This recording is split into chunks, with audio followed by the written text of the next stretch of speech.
기도하고 시작하겠습니다.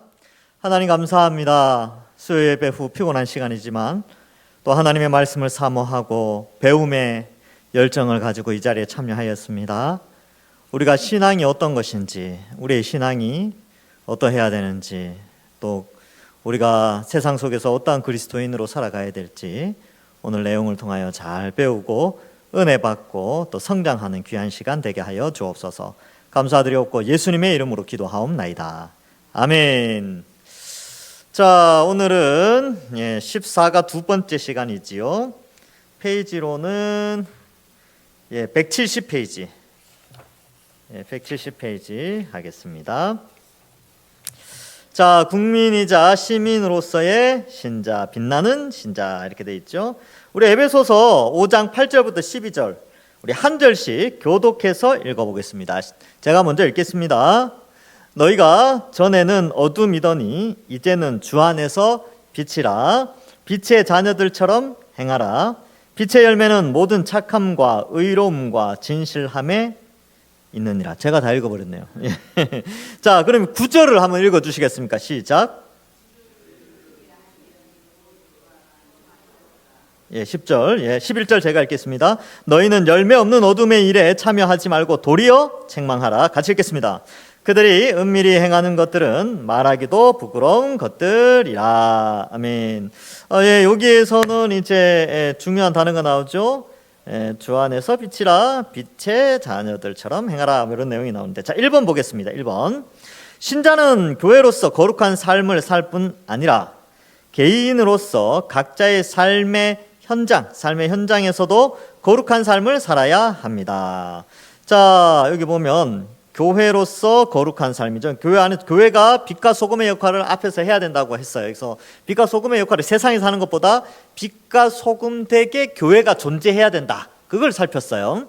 자, 그런데 각자의 삶의 현장, 이제 우리가 흩어져서 각자의 삶의 현장에서도 이런 거룩한 삶을 살아야 합니다. 위에 성경 본문에 근거하여 이 세상에서 신자가 어떻게 살아야 하는지 말해 보십시오. 자, 8절 뒷부분 어떻게 되어요? 누구의 자녀로? 빛의 자녀로 살아야 돼요. 빛의 자녀로 행해야 됩니다. 행함. 그렇죠? 자, 근데 약간 추상적인 말이긴 한데 이 빛의 자녀로 행한다는 게 뭔지 9절에 조금 더 구체적인 말로 세 가지로 표현하고 있죠. 첫 번째 뭔가요? 모든 착함. 모든 착함이에요. 착함. 그 다음에 의로움이죠. 의로움. 세 번째가 진실함. 진실함. 자, 그래서 빛의 자녀로 행한다는 것은 요 세 가지로 간단하게 쓰는데 사실 이 세 가지뿐만 아니라 많죠. 근데 일단은 여러분 일단 착해야 됩니다. 예수 믿는 사람들이 참 못됐다 이런 말 들으면 안 돼요. 그래서 착하려고 애씁시다. 그래서 뭐 여러분들 당신 성격은 어떻습니까? 이렇게 물으면 전 그래도 남들이 좀 착하다고 그래요. 이런 말 좀 할 수 있어야죠. 착해야 돼요. 그래서 가정에서도 착하고 또 사람들 사이에 친구들 사이에서도 착하고 또 교회에서는 말할 것도 없이 착하고 좀 착함이죠. 그래서 그렇게 하고 의로움이라는 것은 이 의롭다라는 기준이 시대마다 좀 다를 수 있는데 이 의라는 것은 하나님이 원하시는 삶, 뭐 그렇게 조금 정의 내릴 수 있어요. 그래서 이 세상 사람들이 말하는 의로움이 아니고 하나님이 원하시는 의로운 삶, 뭐 그런 것들 성경에 나오는 내용들이죠. 진실함은 이제 거짓이 없도록 행동하려고 애쓰는 거예요. 말과 행동이 거짓이 없도록. 그래서 속에 있는 것이나 입에서 나오는 것이 거짓되지 않도록 해야 합니다. 그러면 이런 거 있어요. 진실해야 되니까 저 사람 보고 너 싫어. 뭐 아니면 너 못생겼어. 너는 내 스타일이 아니야. 이런 식으로 다 말하면 됩니까? 안 됩니까? 그러면 안 되죠. 여기서 진실하면 그런 진실함이 아니라 세상의 어떤 부정적인 것이나 아니면 좀 이제 그런 어두운 면들은요 그냥 참아야 되는 부분들은 인내하시면 됩니다. 이거 다 표현하면 사회생활 못해요. 그래서 연약함도 돌아보는 그러한 넓은 마음이 필요하고, 여기서의 진실함이라는 것은 뭐냐 하면 자기의 유익이나 자기의 손해 때문에 거짓을 말하지 않는 거예요. 그러니까 보통 우리가 거짓말하는 이유가 두 가지거든요. 이익이 있을 때 거짓말하고 손해가 있을 때 거짓말해요. 잘 생각해봐요. 여러분들 언제 거짓말하는지. 애들도 똑같아요. 애들도 거짓말하는 거 보면 뻔합니다. 이거 자기가 손해 볼 것 같으면 이제 거짓말해요. 그리고 딱 이야기해서 이거 뭔가 좀 많이 얻을 것 같으면 또 거짓말한단 말이죠. 근데 애나 어른이나 똑같습니다. 거짓말하는 원리 보면 손해나 이익이 있을 때 하는데 그냥 우리는 진실하게 이야기하면 돼요. 진실하게. 그래서 이러한 것들이 빛의 자녀로 행하는 것이고, 10절에는 어떻게 돼 있습니까? 주를 기쁘시게 할 것. 이것도 약간 추상적이긴 한데, 주를 기쁘시게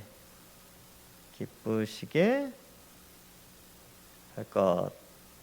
어떤 것들이 있을까요? 이렇게 하면 나 주님의 기쁨 되기 원하네. 이런 찬양도 있는데, 주님이 기뻐하실 것이 뭘까 생각해 보는 것이죠. 이거는 약간 주관적이에요. 이렇게 이제 성경을 읽다 보면 주님이 기뻐하시는 것이 뭔지 더 많이 알아가는데, 사람마다 요게 조금씩 다를 수는 있습니다. 어떤 사람은요, 여기 오늘 눈 쓰는 거 있잖아요. 눈 많이 왔을 때 교회 앞에 눈 쓰는 거, 그거 보고 주님이 기뻐하실 것이다. 그렇게 생각하면 그렇게 하면 되는 거예요.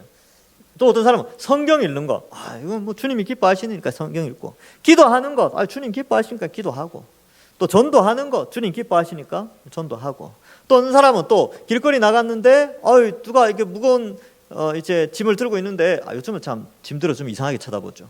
그러니까 어려움을 당한 사람이 있는데 거기 이제 어르신들 이렇게 무거운 리어카나 이런 거 밀고 간다 그러면 그거 같이 도와드리는 거죠.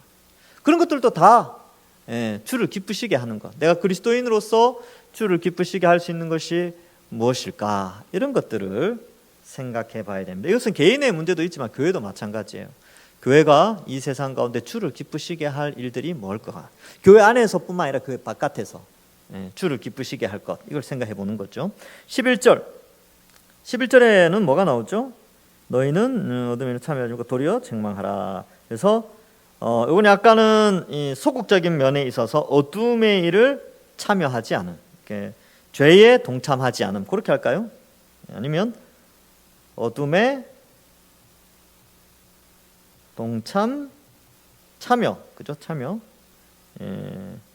금지, 동참, 혹은 동참보다 여기 성경에 있는 대로 참여, 금지. 그러니까 여러분 이렇게 죄 짓는 데는 가면 안 돼요. 죄를 지으러 가서도 안 되고, 죄에 동참하면 안 됩니다. 악한 일에는 동참하지 않아야 돼요. 그래서 이런 것들 잘 분별해야 합니다. 남들 다 악한 일 하니까 우리도 악한 일 하자. 안 됩니다. 남들이 악한 일 하면 우리는 선한 일을 통하여서 남들이 우리를 닮아가도록 해야 되겠죠. 그죠? 그래서 어둠에 참여하지 말아야 되는데, 여러분 이 일은요 굉장한 용기가 필요합니다. 이게 왜냐하면 이게 사회생활에 있어서 이거 상당히 힘든 부분이거든요. 왜냐하면 이 세상 사람들은 믿지 않는 자들이 많아요. 믿지 않는 자들이 많은 가운데에서 예수 믿는 자로서 어둠의 일에 동참하지 않으려고 하니까 상당한 용기가 필요합니다. 그래서 이러한 용기를 달라고 기도하셔야 되겠죠. 자, 위에 주를 기쁘시게 할 것에는 지식이 좀 필요하죠. 지식. 그래서 어둠의 일에 동참하지 않는 것은 용기가 필요하고, 주를 기쁘시게 할 것이 무엇인지는 지식이 필요합니다. 자, 2번. 신자가 빛의 자녀들처럼 행하고 빛의 열매를 맺을 수 있는 근거는 무엇입니까? 너희는 세상의 소금이요 빛이라고 마태복음 5장 13절에서 16절 말씀을 참고하여 말해보시오. 우리가 앞에서 했었는데 빛의 열매를 맺을 수 있는 근거가 8절에 뭐라고 돼 있어요? 주 안에서, 주 안에 있으면 이 빛의 열매를 맺을 수 있어요. 그러니까 자 보세요. 씨앗이 있어요. 씨앗이 있다고 생각합시다. 씨앗이 열매를 맺으려면 어떻게 해야 돼요? 그렇죠. 땅에 있어야 돼요. 땅 안에 있어야 돼요. 땅 바깥에 있으면 그 땅의 영양분이나 물을 공급 못 받기 때문에 이 씨앗은 땅에 있으면 어떤 일이 벌어지냐면 땅 속에 들어가는 순간 자라서 열매를 맺게 되지요. 마찬가지로 우리가 빛의 열매를 맺으려고 하면 우리 그냥 혼자 힘으로 되는 것이 아니라 예수님 안에 있으면 열매를 맺는다는 거죠. 이게 약간 이제 상상력이 좀 필요한데, 그러면 주 안에 있는다는 것이 뭘까? 이것은 예수 그리스도를 믿고 그리스도와 연합되어진 상태, 즉 성령 하나님이 우리 속에 있고 성령이 우리를 예수 그리스도 안에 있도록 우리에게 은혜를 베풀어 주시는 것이죠. 그래서 그리스도 안에 있다, 이 표현은 예수 그리스도를 머리로 하여 그의 몸된 교회에 속하였다라는 것일 수 있고요. 또한 그리스도 안에 있다는 것은 예수님이 맏아들이 되셔서 우리를 양자로 하나님을 아버지로 부르는 한 가족 안에 있다라는 의미도 됩니다. 그러한 예수 그리스도의 공급하심과 하나님의 그 뜰 안에서 하나님이 공급하시는 능력으로 있을 때, 존재할 때에 열매를 맺을 수 있는 거예요. 그래서 이 주 안에서라는 의미가 앞에 나왔던 그 빛과 소금의 역할과 비슷한 게 뭐냐면, 내가 빛을 내야지, 내가 소금으로 다른 사람의 짠맛을 내야지, 이런 것보다 그냥 빛 그 자체로 존재하도록 정체성을 가지라는 거죠. 소금으로서 짠맛을 그냥 잘 간직하면 되는 겁니다. 그러면 얼마든지 그 사람이 활동을 하면 빛이 나타나게 돼 있고 짠맛을 내게 되어 있는 것이지요. 그래서 여기에도 마찬가지로 내가 빛의 열매를 맺어야지, 이런 것도 참 중요하겠지만 주 안에 있으면, 내가 그리스도 안에 있으면 빛의 열매가 자연스럽게 맺어지게 되는 것이죠. 그러면 주 안에 있어야 된다는 게 굉장히 중요합니다. 주 안에 있으려면 어떻게 해야 됩니까? 그래서 결국은 말씀 보고 기도하고 예배드리고 그렇게 매일매일 살아가야 합니다. 여러분, 세상 살아가는 거 정신없죠? 네, 정신없을 겁니다. 그래서 뭐 집안일도 해야 되고 자식도 키워야 되고 사람 만나야 되고 돈도 벌어야 되고 또 뭐 그죠? 또 뭐 집에 뭐 일이 있으면 또 집안 일이 있으면 집안 일도 찾아봐야 되고 또 누가 뭐 하다 그러면 또 거기도 가야 되고 일이 막 복잡하단 말이죠.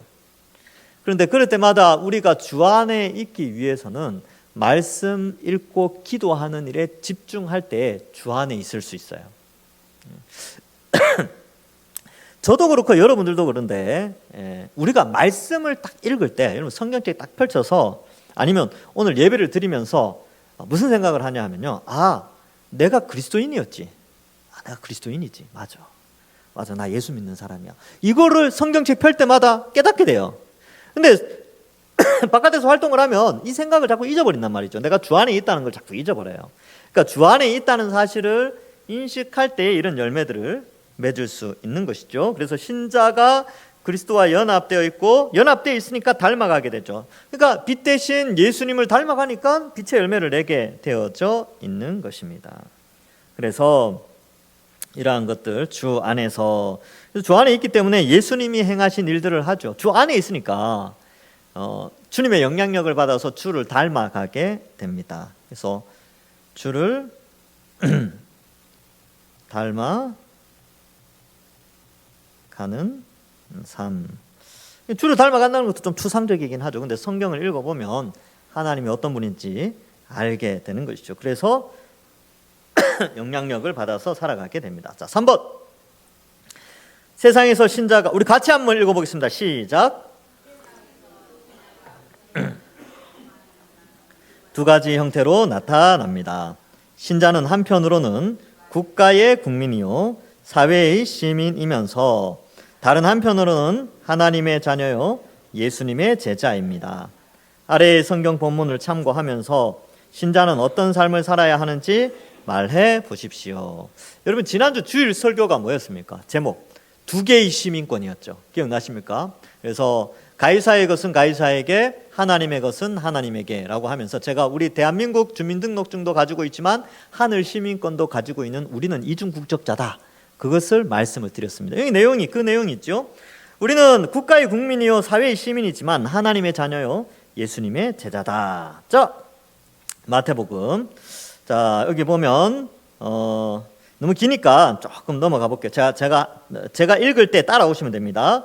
눈에는 눈, 이에는 이로 갚으라 하였다는 것을 너희는 들었으나 나는 너희에게 이르노니 악한 자들을 대적하지 말라. 누구든지 내 오른밤을 치거든 왼편도 돌려대고, 뭐 쭉 나오죠. 심리도 가고 쭉 나오는데 결국 뭐라고 되어 있냐면 구하는 자에게 주며 꾸고자 하는 자에게 거절하지 말라. 또 내 이웃을 사랑하고 내 원수를 미워하라 하였다는 것을 들었으나 나는 너희에게 이르노니 너희 원수를 사랑하며 너희를 박해하는 자를 위하여 기도하라 이렇게 되어져 있지요. 자, 그렇다면 원수를 사랑하라라는 것이 핵심이에요. 핵심. 그러니까 여기 앞에 나오는 사람들은 어쩌면 대적하는 자들인데, 대적하는 자들은 주로 원수들이죠. 근데 그 원수들을 대적하지 말고 오히려 사랑해야 한다라는 것이 이중 국적자가 살아가는 삶이에요. 특이하죠. 베드로전서 2장 17절, 2장 11절부터 17절 뭐 이렇게 쭉 나오는데 나그네 같은 이런 표현이 나오죠. 그 다음에 이방인 중에서 행실을 선하게 가져야 된다라고 되어져 있습니다. 그렇게 될 때 하나님께 영광을 돌리게 된다는 것이죠. 그 다음에 또 하나가 요거 지난주 국가관 이야기할 때 나왔었는데, 지난주에는 로마서하고 디모데전서만 제가 말씀드렸는데 베드로전서에도 역시 이 내용이 나와요. 인간의 모든 제도 13절입니다. 제도를 위하여 주를 위하여 순종하되 혹은 위에 있는 왕이나 혹은 그 악행하는 자를 징벌하고 선행하는 자를 포상하기 위하여 보낸 총독에게 하라. 이 국가의 순기능이죠. 악행하는 자 징벌, 선행하는 자 포상. 이거는 국가의 순기능입니다. 그래서 곧 선행으로, 여기도 선행이 나오죠. 무식한 말을 막으라. 그래서 우리에게 자유로 주신 것을 악을 가리는 데 쓰지 말고 하나님의 종과 같이 하라. 그러니까 하나님의 종처럼 이 사회 속에서 살아가라는 것이죠. 그래서 무사람을 공경하며 형제를 사랑하며 두려워하며 하나님을 두려워하며 왕을 존대하라. 여기 보면 무사람이라는 것은 이제 세상 사람들이죠. 세상 사람들 존중히 여겨줘야 된다는 거죠. 그 다음에 왕도 존귀하게 여기고, 여기서 이렇게 연결되고요. 형제를 사랑하며 하나님을 두려워하며, 여기서 하나님 사랑, 이웃 사랑, 이렇게 되는 것입니다. 자, 그래서 우리는 교회 안에서 형제를 사랑하고 하나님을 두려워하며 신앙생활을 하고, 세상 속에서는 무사람들에 대해서 존중해주며 세상의 통치자들을 존대해주는 그런 우리의 모습이 좀 필요합니다. 그래서 여러분들 정치인들 욕 많이 하잖아요. 대통령 욕하고 국회의원들 욕하고 법관들 욕하죠. 욕 나오는 거 어떡하겠습니까? 그죠? 근데 한편으로는 기도도 해주십시오. 그래서 좋은 대통령 되도록, 좋은 장관들 세워지도록, 좋은 국회의원들 많아지도록, 또 법관들, 그 판사들 잘 판결 내릴 수 있도록 그렇게 기도하시면 되는 겁니다. 자, 그래서 그런 내용들이 옆에도 나오죠. 여기 보면 로마서 13장 1절부터 4절, 요거 지난주 주일날 제가 읽었던 것인데, 위에 있는 권세들에게 복종하라 이렇게 되어 있죠. 자, 그리고 뭐 이렇게 되어 있습니다. 뭐 그런 내용들, 뭐 그런 거예요. 그가 공연히 칼을 가지고 있지 아니하였으니, 여기 이제 그가 뭐냐면 국가예요. 국가. 곧 하나님의 사역자. 국가는 하나님의 사역자가 되어 악을 행하는 자에게 진노하심을 따라 보응하는다. 그러니까 악을 심판하는, 징벌하는 역할을 국가가 하고요. 또 칭찬을 받는다 이런 표현이 있죠. 선을 보상하는 역할도 역시 국가가 하고 있습니다. 그래서 우리는 이중 국적자이기 때문에 이러한 국가의 법을 잘 따르고 또 국가를 위해서 기도하는 그러한 것이 바로 빛과 소금의 역할을 감당하는 교회입니다. 그래서 교회가 국가의 법을 잘 따르려고 애쓰고 그것이 진리에 어긋나는 것이라면 생각을 해봐야 되지만, 그렇지 않다면 잘 따르는 것이 필요합니다. 그래서 이 문제가 사실 우리 예전에 코로나 때 조금 고민이 많았죠. 국가의 법을 따라야 되느냐, 예배를 드려야 되느냐, 그랬는데 그때 이제 어쨌든 국가의 법을 잘 따르는 것 때문에 또 어떤 면에서는 칭찬을 받았지만, 우리 교회 같은 경우는 칭찬을 받았어요. 구청 직원들이 수시로 나왔었잖아요 그때. 근데 동산교회는 진짜 법을 잘 지킨다고, 너무 고맙다고 막 그렇게 칭찬했어요. 근데 또 안 지키는 데는 이제 방송 나오고 그러면 사람들이 인터넷 댓글로 뭘 달아요. 하여튼 교회 때문에 안 된다고 막 그렇게 욕을 하죠. 또 이단들이 막 해가지고 이단들 때문에 막 퍼졌잖아요. 그러면 또 막 그 세상 사람들 이단인지 기독교인지 모르니까 막 교회 때문에 다 안 좋다고 그러고 하나님 영광 가리고 그런 적이 있었는데, 그래서 하여튼 참 그랬었어요. 이게 참 이 갈등이 좀 있습니다. 그러나 사회에 해를 끼치지 않은 방향에서는 이 진리에서 어긋난다면 진리를 지켜야 돼요. 그러나 교회가 사회에 해악을 끼치면서까지 한다면 고민해 볼 필요가 있습니다. 이거는 뭐 한번 고민해 봐야 되겠죠. 그래서 뭐 옛날에 어떤 분은 그랬어요. 전쟁 중에도 예배를 드렸다. 그런데 전쟁 중에 예배 드린다고 남한테 피해를 끼치진 않았거든요. 근데 그렇게 또 이제 1대1로 적용하기는 참 어려워요. 그러니까 참 쉽지 않은 부분이었습니다. 어쨌든 법을 잘 지킵시다. 자, 교회는 하나님 나라의 현실입니다. 하나님 나라가 임했고, 이제 다음 페이지죠. 하나님 나라가 임했고 그 나라에 들어가는 구원이 시작된다는 것을 교회라는 존재가 이 세상에서 보여줍니다. 그 하나님 나라가 이미 임했다는 것을 교회를 통해서 보여준다는 것이죠. 교회는 이미 임한 하나님 나라를 볼 수 있는 유일한 통로입니다. 그래서 교인들의 삶, 이렇게 우리가 모여서 이렇게 성경 공부하잖아요. 이렇게 말씀 배우잖아요. 그러니까 하나님의 말씀을 배우는 것도 역시 앞으로 완성될 하나님 나라에서 있을 거예요. 하나님께서 말씀으로 가르쳐 주시니까. 그때는 얼굴과 얼굴을 맞대어서 하나님 말씀 듣고 우리는 예배하고 그러는 것이죠. 교회는 이미 임한 하나님 나라를 볼 수 있는 유일한 통로. 교회는 교회 자체로 이 땅에서 은혜가 임했음을 증거하는 복음입니다. 교회가 복음이래요. 그래서 불신자들이 교회에 왔을 때, 와, 이 교회에서 교회 하나님 나라가 있다면 이런 모습이겠구나 라는 것을 볼 수 있어야 된다는 거예요. 그래서 여러분, 새 가족이 오잖아요.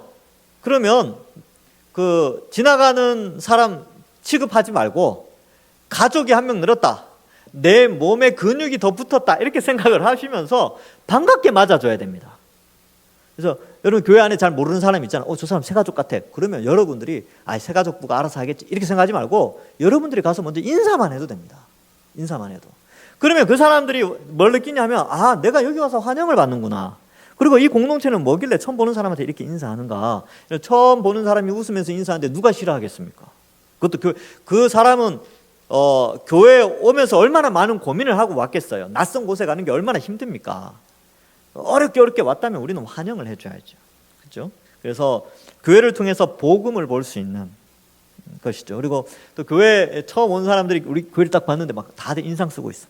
이렇게 있으면 뭐 예수 믿는 사람들도 뭐 별거 없네. 뭐 예수 믿으면 좋다 그러더니만 다들 인상 쓰고 앉아 있네. 그러면 뭐 그게 교회가 복음의 역할을 못 하는 거예요. 우리는 표정이 밝아야 됩니다. 누가 그랬죠? 뭐 40이 되면 얼굴에 뭐 그 책임을 져야 된다고. 교회는 성도들의 얼굴을 통해서 책임을 져야 됩니다. 복음의 책임. 웃어봅시다. 그래서 저는 이제 웃으려고 많이 해요. 여러분, 저는 거울 보면서 웃는 연습합니다. 특히 목사라 가지고, 목사는 또 그런 거 잘해야 돼요. 그래서 목사님 얼굴이 막 찡그리고 있으면 성도들이 막 근심 걱정하거든요. 목사님 뭔 일 있나 이렇게 생각하니까 저는 늘 웃는 연습해요. 거울 보면서. 정말 힘들 때, 지치고 힘들고 누가 막 힘들게 하고, 원래 이제 사람과 사람 사이에는 힘듦이 있죠. 그럴 때도 한 번씩 이제 세수하면서 거울 딱 보면 얼굴이 막 이렇게 찡그러져 있거든요. 이러면 안 된다. 내가 목사로서 교회의 얼굴이고 복음을 나타내는 자인데 밝아야지. 일부러 웃어요. 이렇게 웃습니다. 그렇죠, 여러분. 제가 웃긴다고 웃지 마시고 집에 가서 거울 보면서 웃는 연습하십시오. 그리고 제가 웃어야 가족도 웃습니다. 제가 인상 찡그리 있으면 집사람하고 애도 피해가요. 괜히 불똥 떨어질까봐. 그러니까 이제 늘 웃어요. 늘 웃고, 그렇습니다. 교회는 말로써 복음을 전하는 존재로 복음을 보여줍니다. 여러분, 이 교회인데 이 우리 교회 공동체를 의미하고 우리 성도 한 사람을 의미해요. 그래서 우리는 말로 또 이제 복음을 전하죠. 그래서 전도하고 선교하는 거예요. 교회가 이 세상에 줄 수 있는 최고의 선물이죠. 그러니까 이 어두운 세상에 교회가 존재하니까 복음이 전파되는 거예요. 그래서 이 어두운 세상의 유일한 희망이라니까요. 이제 전도를 본격적으로 할 겁니다. 그리고 일단 우리 이제 올해는 저것도 해요. 예전에 하던 거 전가족 출석주일, 이제 다음 주에 예전하고 조금 다르게 좀 그렇게 해보려고 합니다. 어쨌든 뭐 똑같긴 하겠지만 그 기회를 통해서 내년에는 뭐 이제 전도 집회를 새가족 초청 잔치 이런 것도 해가지고 우리는 이 일을 해야 돼요. 5년 동안 못했지 않습니까? 그냥 이제 노방전도만 하고 중간중간 한 사람씩 이렇게 불러 했는데 이제 대대적으로 함께 우리가 전도해야 되는구나. 그렇게 하는데 여러분 약간 스트레스 받으실 거예요. 제가 스트레스 좀 줄 겁니다. 근데 그래야 돼요. 그래야 됩니다. 그래서 군인이 훈련을 받아야지 군인이 가만히 먹고 자고만 하면 전쟁이 났을 때 그 전쟁을 제대로 못 치릅니다. 그래서 우리가 다시 한번 훈련 받고 그렇게 하는 것이죠. 전도, 선교하는 것입니다. 교회가 이 세상에 줄 수 있는 최고의 선물이죠. 물론 교회가 이 세상에 끼치는 선한 영향력은 선교만 있는 것은 아니죠. 성도 개개인이 이 세상의 다양한 삶의 현장에서 하나님의 자녀로서, 즉 빛의 자녀들로 행해야 합니다. 여러분 여기 보면 이제 다양한 삶의 현장 이렇게 돼 있죠. 여러분 체험 삶의 현장이라는 프로그램 아시죠? 거기에 이제 현장에 나가서 일하면 어떻습니까? 봉투 받잖아요. 봉투 받고 돼요. 뭘 말 같은 거 타고 올라가서 뭘 씩 집어넣잖아요. 여러분 우리가 우리의 삶의 현장에서 빛과 소금의 역할, 여기 나오는 빛의 자녀로서의 역할을 하면 천국, 여러분들 개인 창고에 저축한다고 생각하시면 돼요. 그 체험 삶의 현장처럼 우리의 선한 행위가 하늘 창고에 저축이 되어져요. 그래서 이거 잘 생각해야 돼요. 그런데 누가 알아주지 않잖아요. 우리가 착한 일을 했는데 누가 알아주지 않죠. 근데 그럴 때도 있지만 그 하늘에 하나님께서 다 보고 계시고 누가 알아줘서 내가 높아지잖아요. 그럼 하늘에 상급 없어요. 예수님이 그랬잖아요. 그 대제사장과 서기관들, 야 너네는 이미 보상 다 받았다. 이 사람들한테 칭찬 다 받아서 천국에는 아무것도 없다는 거예요. 그래서 이 땅에서 인정받지 못하고 칭찬받지 못한다면 천국에 쌓인다는 사실을 기억하시기 바랍니다. 그래서 왼손이 하는 일을 오른손이 모르게 하라라고 하신 이유가 있다니까요. 이 땅에서의 칭찬은 100년밖에 못 가요. 100년도 안 되죠. 그런데 천국 칭찬은 영원한 칭찬입니다. 영원한 칭찬. 없어지지 않는 칭찬이에요.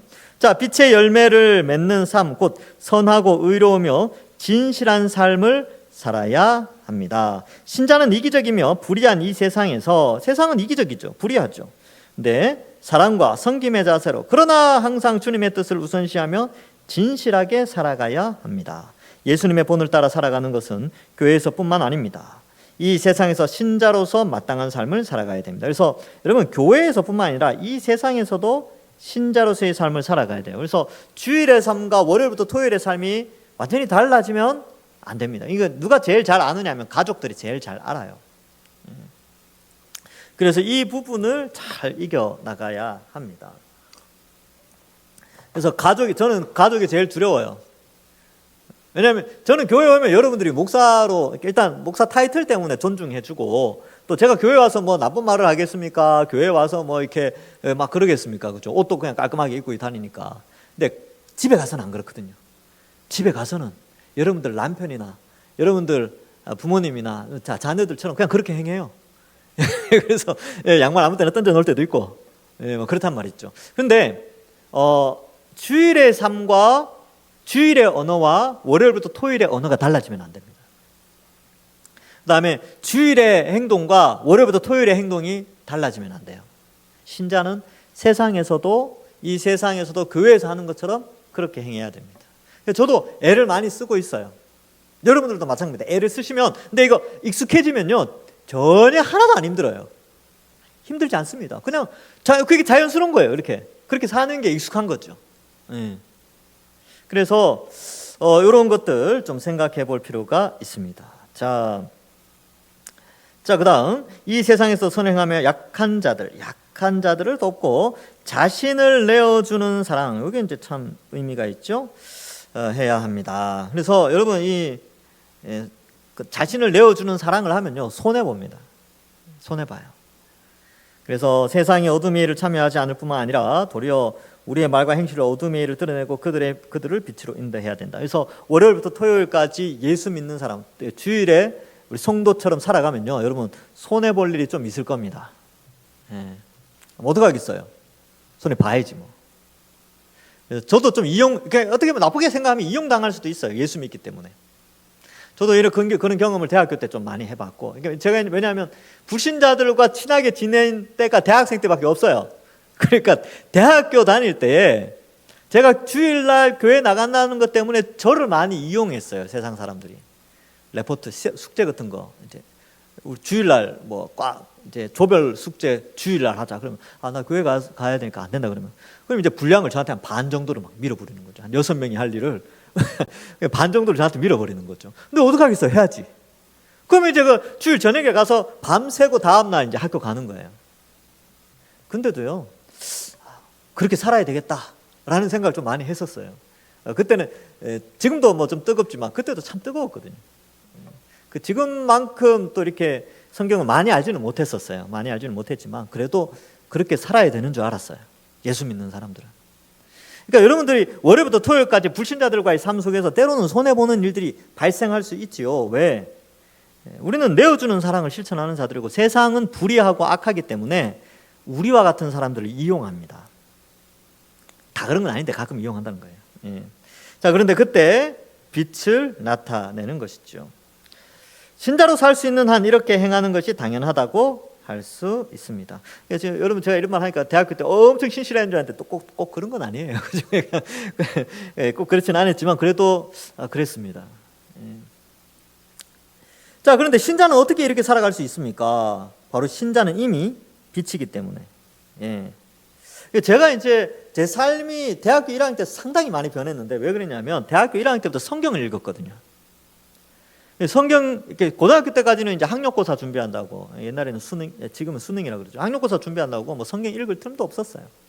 근데 이제 고등학교를 졸업하고 성경을 펼쳐서 읽기 시작하면서 그때 인생이 많이 바뀌었어요. 사고방식도 많이 바뀌고, 그랬던 것 같아요.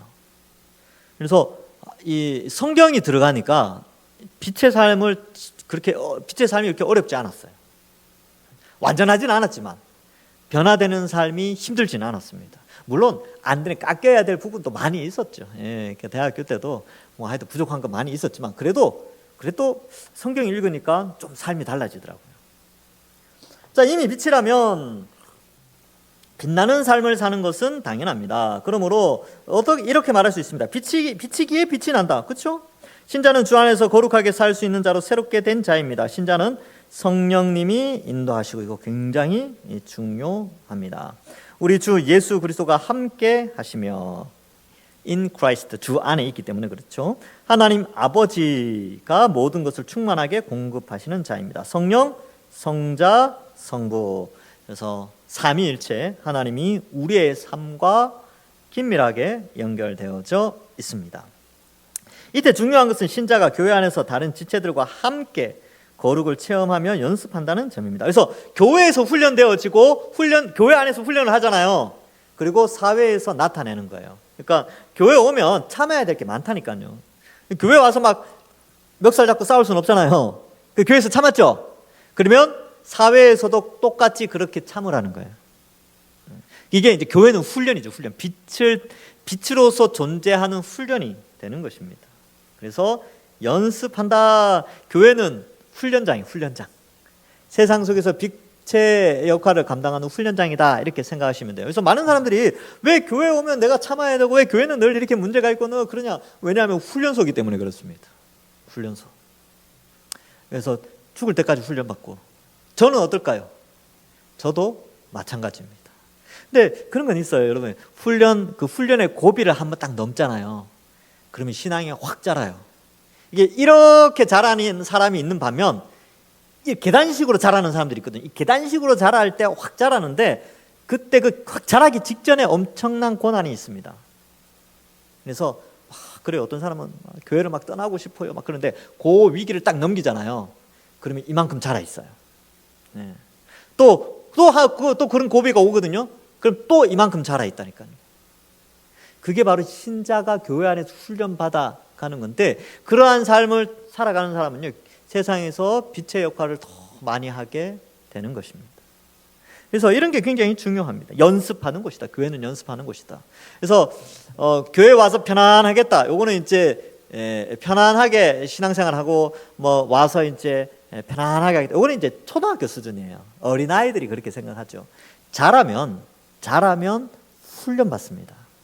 그래서 신자가 처음 이제 믿음이 연약한 자들은 잘 다독거려줘야 되죠. 이렇게 교회 안에 정착하면서 이렇게 자라더라도 여러분 중고등학생 되면 어떻게 자랍니까? 이렇게 자라잖아요. 이렇게 1년에 10cm 이상 막 자라잖아요. 이게 일정한 성장 후에는 갑자기 좀 자라는 경우가 있어요. 근데 그때 어떠냐 하면 성장통이라는 걸 겪는다니까요. 그거를 잘 극복해야 됩니다. 그러면 아주 믿음의 대가가 되어가는 거예요. 저는 어떨까요? 저는 똑같습니다, 여러분. 여러분이나 저나 이렇게 쓰시는 건 똑같아요. 그런데 같이 이겨나가는 겁니다. 예. 자, 거룩의 핵심이 사랑이라는 것을 잘 아실 것입니다. 하나님이 드신 율법의 요약은 이웃을 자기 자신처럼 사랑하는 것입니다. 그래서 하나님 사랑, 이웃 사랑인데 이 이웃을 자신처럼 사랑하기 위해서는 손해봐요. 앞에 나왔잖아요. 왼뺨을 떼면 뭐 오리를 가져가면 십리를 가고 뭐 그죠? 그런 이유가 거기 있는 거죠. 그래서 원수를 사랑하라, 이것은 손해보는 겁니다. 억울한 거예요. 자, 그런데 다른 사람이 자기 자신처럼, 즉 한 몸처럼 여겨지고 그렇게 사랑할 수 있는 것은 오직 그리스도 안에서 한 몸인 교회뿐입니다. 이렇게 돼 있어요. 그리스도 안에서 한 몸인 교회. 교회에서는 한 몸이기에 다른 지체를 자기 자신처럼 사랑할 수 있으며 서로 그렇게 사랑하기에 더 힘을 내어 사랑할 수 있습니다. 사랑을 받기 때문에 사랑할 수 있어요. 또 사랑하기 때문에 또 그 사랑이 자기에게로 돌아옵니다. 그래서 신자는 교회에서 새롭게 된 사람으로서 새로운 삶을 누리며 경험합니다. 그리고 이미 변화된 존재로서 그런 새 삶을 경험한 자로서 이 세상에서 그렇게 살아갑니다. 이미 새로운 사회 안에서 새로운 삶을 살고 있기에 교회라는 사회 속에서 교인으로서 성도로서의 삶을 살아가기 때문에 이 세상에서도 교회의 삶이 이 세상의 연장선상에서 그렇게 살 수 있게 됩니다 라는 거예요. 자, 여러분 이런 거 생각해 볼까요? 이게 이제 운전하시는 분이 많이 없는데 운전을 딱 하다가 누가 갑자기 딱 끼어들잖아요. 그럼 막 열받아요. 깜빡이도 안 켜고 딱 들어오면. 근데 우리 교회 성도야. 그럼 어떤 마음이 들어요? 그래, 그럴 수 있지 뭐. 아유, 뭐 김 집사님, 아유, 뭐 박 집사님, 최 집사님, 아이 그래, 뭐 급한 일이 있었나 보다. 이런 마음이 들죠. 그죠? 교인이니까, 한 몸이니까.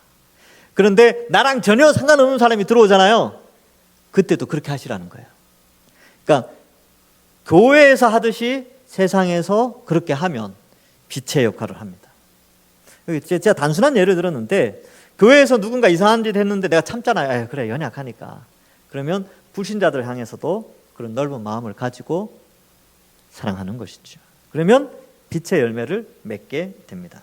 자, 사람은 통합적 존재입니다. 교회에서의 나는 교회 밖에서도 그 나입니다. 아주 표현이 멋지죠. 교회 안에 있는 자신은, 나는 교회 밖에서도 나라는 거예요. 이게 분리되지 않는다는 거죠. 그러니까 지킬 박사와 하이든가요? 뭐 그처럼 뭐 아슈라 백작인가요? 그 마징가 제트 보면 한쪽은 남자, 한쪽은 여자 뭐 이렇게 돼 있잖아요. 만화를 안 보셔가지고 옛날에 거기 뭐 그렇게 돼 있는 인물이 있어요. 우리는 그런 존재가 아니라는 거예요. 우리는 교회에서도 나고 바깥에서도 나고 가정에서도 나예요. 그 다른 형태의 삶을 살아갈 수가 없어요. 본질은 똑같습니다. 그러니까 교회와 바깥이 분리되지 않는 것이죠. 그러므로 교회에서 한 몸 한 가족으로 살아가며 사랑으로 서로 종로하는 새롭고도 대안적이면서 이 세상과 전혀 다른 세상이라는 점에서 초월적인 삶을 경험한 사람만, 그죠? 대안적, 초월적, 이건 교회 안에서 누리는 거죠. 이런 삶을 경험한 사람만이 이 세상에서도 구별되고 특별한 삶을 살 수 있습니다. 그래서 불신자들이 우리를 보면 표가 난다니까요. 어떻게 표가 나냐면 역시 예수 믿는 사람은 뭐가 다르도 다르네, 이 말이 나와요. 왜냐하면 예수 믿는 사람들끼리 모여서의 삶이 세상에서도 그대로 나타나니까 불신자들이 보고 알아요. 근데 불신자들이 보고, 야, 너는 다른 예수 믿는 사람하고 다르게 정말 나랑 잘 어울려. 너는 정말 이 마음이 넓은 참 불신자 같은 사람 같아. 그런 사람들은 회개해야 됩니다. 그런 사람들은 자기 신앙을 점검해 봐야 돼요. 우리는 세상과 섞일 수는 없죠. 대신에 세상에서 오히려 탁월한 빛의 역할을 감당하기 때문에 세상 사람들로부터 존중을 받을 수 있는 그런 위치에 있는 것입니다. 근데 교회가 욕먹으면 안 되겠죠. 예수 믿는 사람들이. 그래서 세상으로부터 지탄을 받으면 안 됩니다. 근데 이 일도 쉽지 않아요. 자, 그러므로 교회는 소금과 빛으로서 이 세상과 구별되어 오직 주님의 뜻으로 순종하며, 잠깐만요. 그러므로 교회는 소금과 빛으로서 이 세상과 구별되어 오직 주님의 뜻에 순종하며 그 맛과 빛을 잃지 말아야 합니다. 신자는 교회를 통해 그리고 다른 지체들의 도움을 받아 변화된 존재로서 거룩한 삶을 배우고 터득하며 단련되어 세상에서도 그렇게 살 수 있습니다. 그죠? 교회를 통해 변화된 존재, 거룩한 삶. 교회가 있어야 거룩도 있습니다. 이렇게 될 때 신자들이 세상에 나아가 각 개인으로서 살아가는 삶이 교회라는 존재와 더불어 이 세상의 어두움의 일을 책망하는 빛이 될 것입니다. 그러므로 신자가 이 세상에서 개인으로서 빛으로 살아가려면 교회적 삶이 우선 되어야 합니다. 그래서 세상에서 빛을 잘 드러내려면 교회에서 훈련을 잘 받아야 된다, 그 말이에요. 그래서 교회가 이 세상과 유사하게 개인주의적이고 이기적이며 세상의 것을 탐하는 것에 물들어 있다면 신자는 어디서 하나님 나라의 삶을 배울 수 있겠습니까? 교회 공동체가 욕심으로 가득 차 있으면 이기적이고 개인주의적이라는 게 뭐냐면 남을 위하여 희생하지 않으려는, 그러니까 뭐 그런 거 있죠. 그리고 그런 거, 그러니까 이제 연약해서 그럴 수는 있지만 뭐라 그럴까요? 하여튼 편하게 뭐 그렇게 하려면 개인주의적으로 가는데 이기적이고 세상의 것을 탐하는 것, 이런 것들에 물들어 있으면요, 그럼 어디서 훈련받습니까? 하나님 나라의 삶을 어떻게 배울 수 있겠습니까? 교회 공동체가 그런 여기도 그렇고 저기도 그러면 안 된다는 거죠. 그런데 교회에서 오히려 악한 세상의 삶을 배운다면 결단코 이 세상의 빛으로 살아갈 수 없겠죠. 그래서 여러분, 이 목회자의 역할도 참 중요한 것 같아요. 교회가 이러한 개인주의, 이기적이고 세상의 것을 탐하지 않는 것을 잘 가르쳐 줄 수 있어야 되고, 그러한 삶을 나타내고 또 여러분들도 그 영향력을 받고 이걸 또 가르치고 잘 해야 돼요. 이런 걸 위해서, 여러분, 저를 위해서도 또 우리 교회 장로님들을 위해서도 기도 많이 해주셔야 됩니다. 교회 리더자들에게 또 본을 보여야 되니까.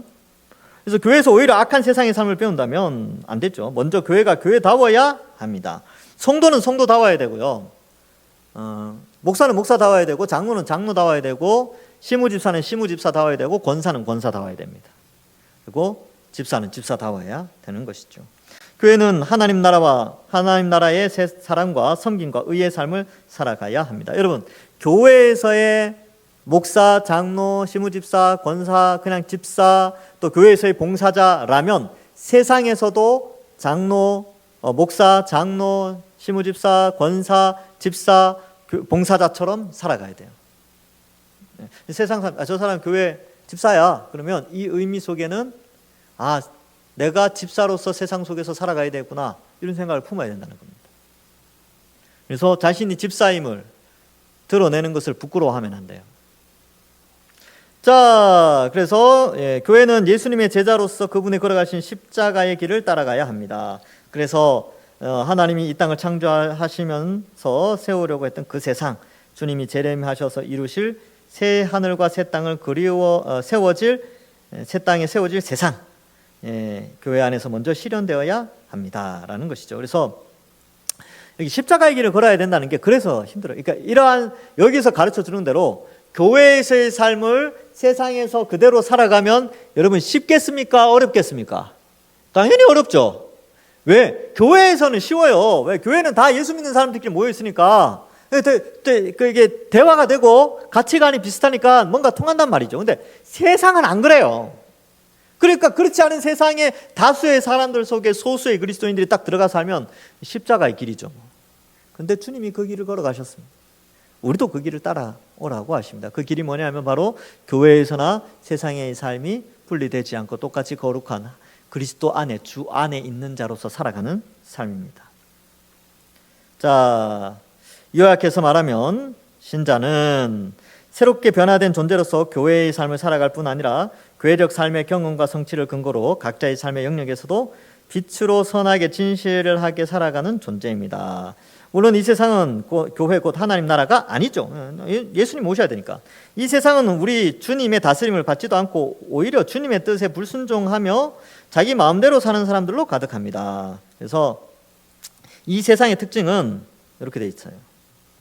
우리 주님의 다스림을 받지도 않고 오히려 주님의 뜻에 불순종하며 자기 마음대로 가는 사람들, 이게 이제 세상을 의미하는데 그걸 가득하다는 거예요. 그렇기에 교회적 삶의 원리인 사랑과 섬김의 원리로 살려고 할 때 많은 어려움에 부딪힐 겁니다. 사랑을 주고받으며 서로가 서로를 돕는 교회와는 달리 이 세상에서는 그러한 삶이 도리어 조롱과 무시를 당하거나 이용당하기 쉽습니다. 이용당하기 쉬워요. 손해보고 이용당하고 놀림당하죠. 아유, 바보같이 산다. 예. 요즘 같은 시대에 다 개인적이고 자기중심적으로 살아가는데 남을 위해서 살고 손해보고 살아가는 사람들을 보면 손가락질을 아예 조롱합니다. 어리석게 산다고. 지금 세상이 어떤 세상인데 저렇게 살아가냐고. 그렇게 되는 것이죠. 그렇게 신자는 이 세상에서 살고자 할 때 두 가지 원리를 따라 살아야 합니다. 첫째로 신자는 이 세상에서도 여전히 하나님의 자녀요 우리 주 예수 그리스도의 제자로서 살아갑니다. 즉 예수님의 의와 사랑을 본받아 의롭고 사랑하는 삶을 살아야 합니다. 이렇게 되어 있죠. 그래서 첫째로 자녀와 제자로, 그 다음에 의, 사랑, 뭐 이렇게 사랑하는 삶 이렇게 살아가야 돼요. 예수님은 산상수훈에서 악한 자를 대적하지 말라. 우리 아까 앞에 읽었던 거죠. 뭐 오리를 가자 그러면 십리를 가고 뭐 그런 거예요. 자, 너희 원수를 사랑하며 너희를 박해하는 자를 위하여 기도하라. 원수를 위해서 기도하는 거 정말 힘듭니다. 이거 진짜 힘들어요. 혹시 미워하는 사람 있습니까? 그 사람 지금 미워하는 사람 떠올려 보세요. 야, 이 사람 참 진짜 밉다. 그런데 그 사람을 위한 축복기도 한번 해보십시오. 안 나와요. 이게 안 나온다니까요. 근데 한번 해보세요. 하면 여러분 잘합니다. 성장해요. 그래서 일단은 요즘 뭐 이렇게 정치인들 미움을 많이 받잖아요. 혹시 미워하는 정치인 있으면 오늘부터 기도하십시오. 그분을 위해서. 전 누군지 몰라요. 누군지 모르는데 혹시나 요거 한번 훈련해 보십시오. 기도가 잘 안 나오는데 한번 해보라니까요.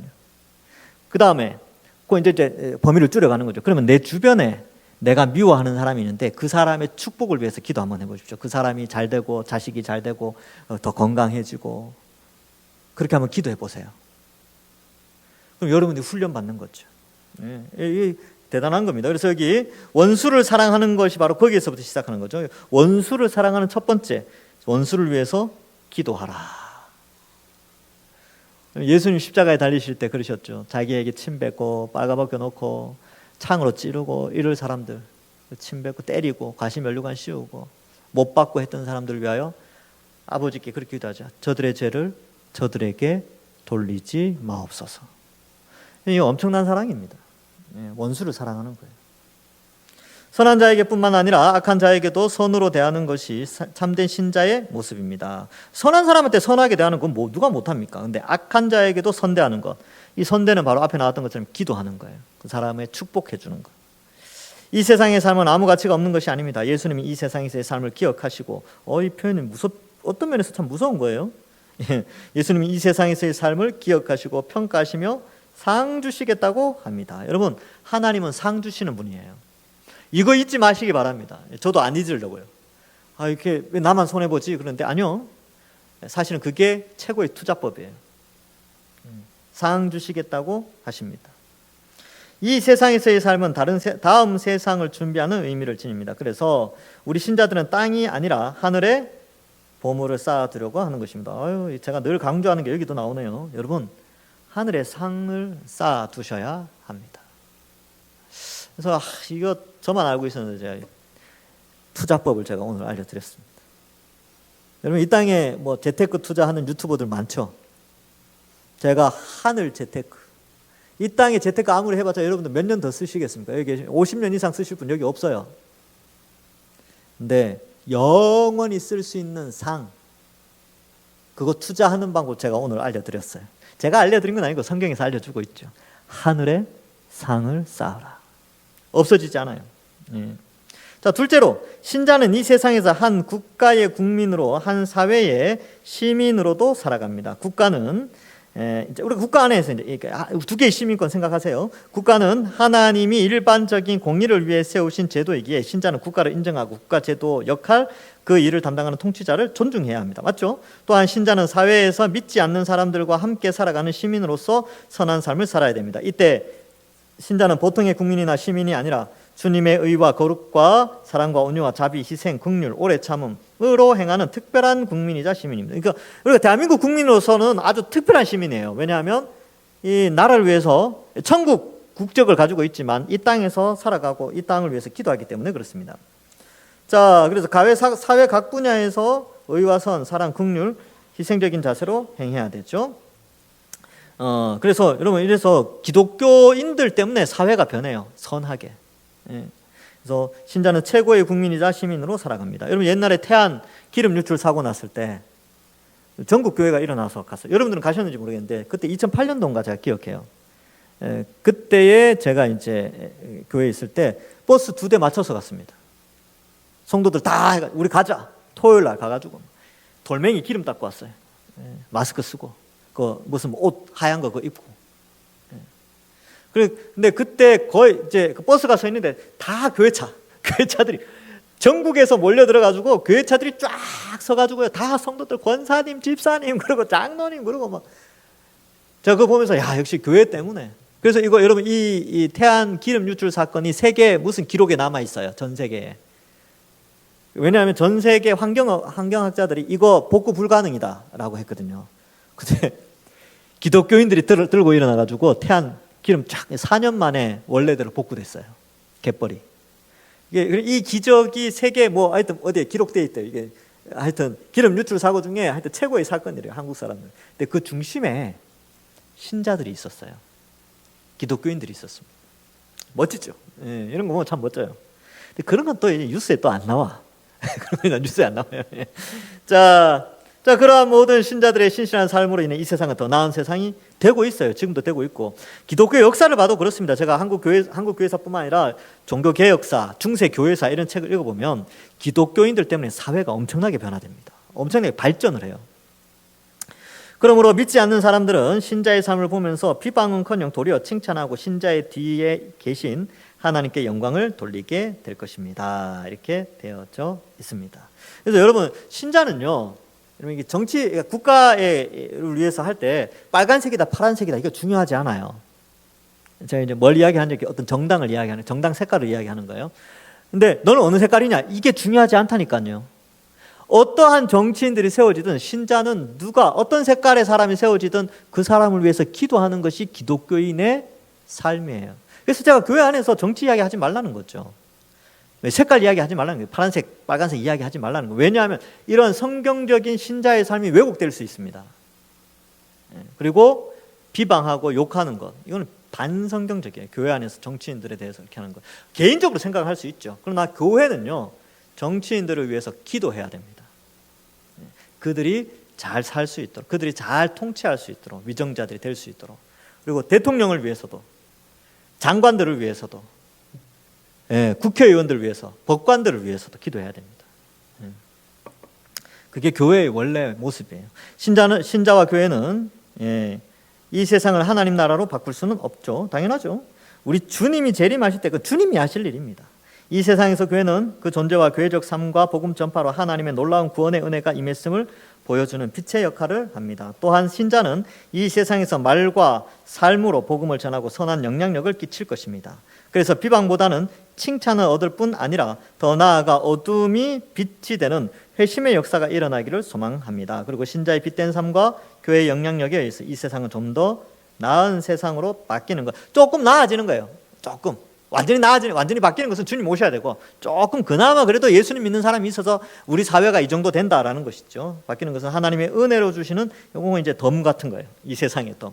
이 세상에 예수 믿는 사람이 없었으면 이 세상이 얼마나 타락했을까요? 답답했겠죠. 근데 예수 믿는 사람이 있어가지고 그나마 이렇게 정도까지 가는 겁니다.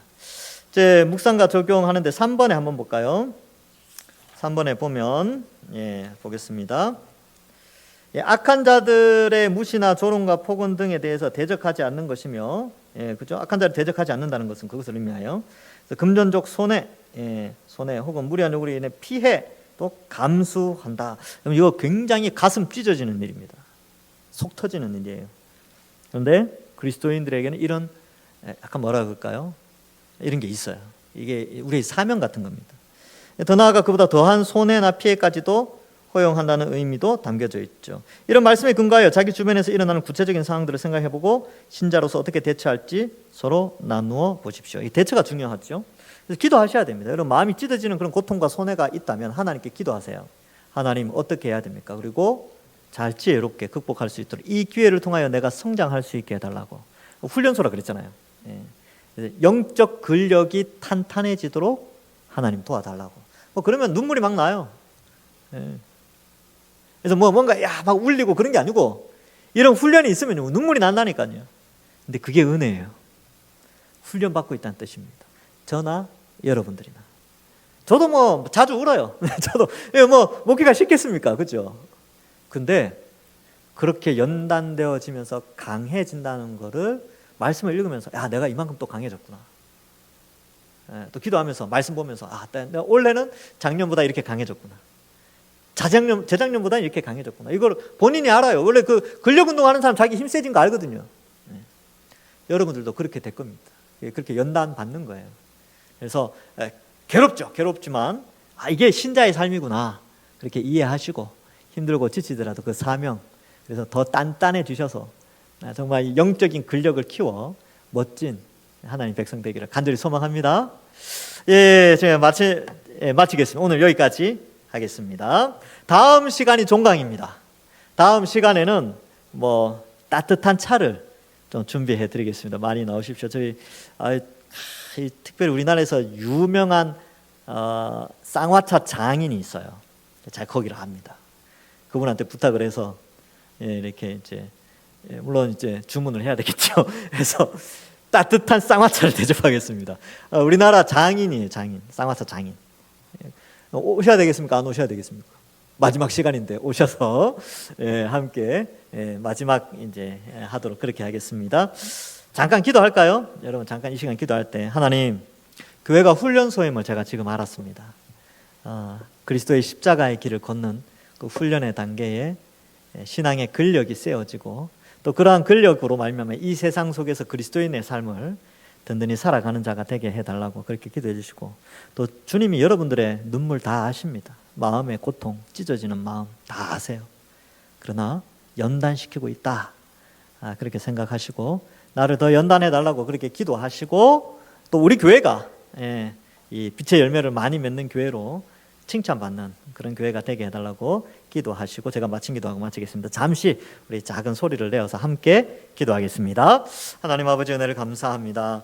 우리를 사랑하여 주시고 택하여 주셔서 하나님 자녀 삼으시고, 아버지 하나님, 또 오늘 말씀을 통하여서 우리가 빛으로서 그 역할을 교회 안에서만 빛을 나타내는 것이 아니라 빛이기 때문에 또 세상에서 그 역할이 그대로 나타날 수 있도록 축복하여 주옵소서. 교회에서의 나와 세상에서의 나가 똑같은 사람으로서 살아갈 수 있도록, 교회에서의 나와 가정에서의 나가 똑같은 사람으로 살아갈 수 있도록 하나님 축복하여 주시고, 아버지 하나님이여, 정말 이러한 삶을 살아가는 우리 자신이 성장함으로 말미암아 하나님 앞에서 견고한 자들로, 믿음이 자라는 자들로 세워져서 하나님 앞에 천국 상급을 마음껏 받아 누리는 저희들 다 되게 하여 주옵소서. 이 땅에 재물을 쌓는 것도 중요하지만 하나님 나라에 상급을 쌓는 그 일에 우리가 힘쓰며 또 헌신하며, 또 비록 손해보고 피해를 입고 억울할 때도 많지만 하나님께서 우리를 위로하시고 하늘 상급을 쌓으며 살아가는 저희들 다 될 수 있도록 축복하여 주옵소서.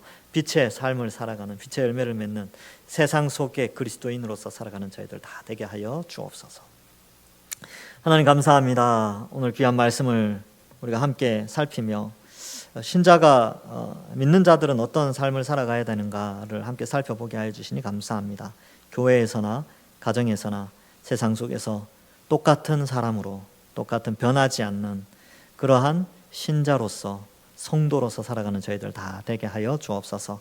이로 말미암아 십자가의 길, 마음의 어려움과 고통의 길이 있다 할지라도 그것이 바로 하늘의 상급을 쌓는 일이요, 이 땅에서 신앙을 성장시키는 일임을 알고 잘 인내하고 견디고 버티는 저희들 되게 하여 주옵소서. 모든 영광을 하나님께 올려드리옵고 이 늦은 시간 돌아가는 발길도 지켜주실 줄 믿사오며 예수님의 이름으로 기도하옵나이다. 아멘. 수고하셨습니다.